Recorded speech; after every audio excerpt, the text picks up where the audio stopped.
Hey y'all, it's Captain Kool-AIDS. I ain't got my tie-dye bandana, partially because I felt a black hat would be good to cover this somber backstory of mine, but also because I think somebody stole my tie-dye hat, my tie-dye bandana.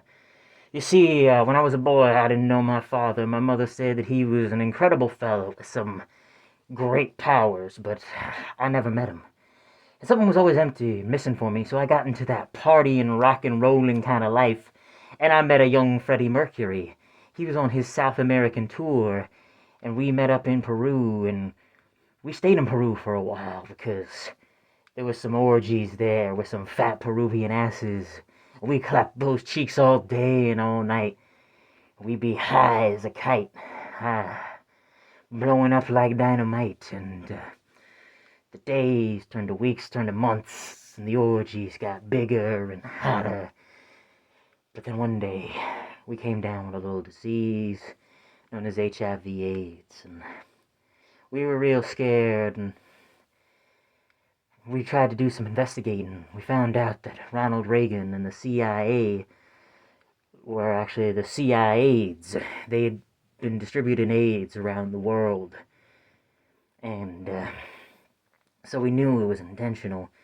But we found another person who was related, who was a double agent inside the CIA, working on a solution to cure AIDS, to at least cool it down a bit. And it was called Kool-AIDS.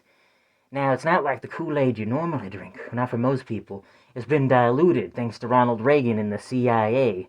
They forced the company to dilute it down, but back in the day it was a lot stronger. And you see, me and Freddie took it, and Freddie was able to cool his AIDS down with a lot of it. But me, I took one glass of Kool-Aid, and it started fusing with my bodies and reinvigorating my cells, and it cooled the AIDS down. And ever since, I've just been immune to all the symptoms of the AIDS. But Freddie, he needed it all the time, and he was running low one day. And he sent me out to our supplier in Peru to get more, because he only had enough for the afternoon. So I went out and I got some, and I came back, and by the time I got back, all the Kool-Aid left was gone. It was stolen. And Freddie was gone. He was looking there with a shocked look on his face, like somebody had come and taken his Kool-Aid. And he saw who it was. But it was too late.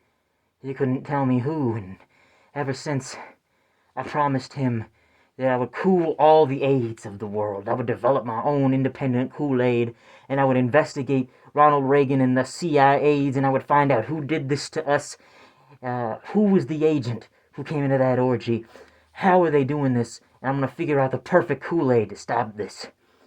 So, ever since, I've been carrying that weight on my shoulder, trying to cool the AIDS of the whole world. And I've been fighting the good fight. So yeah, that's who I am.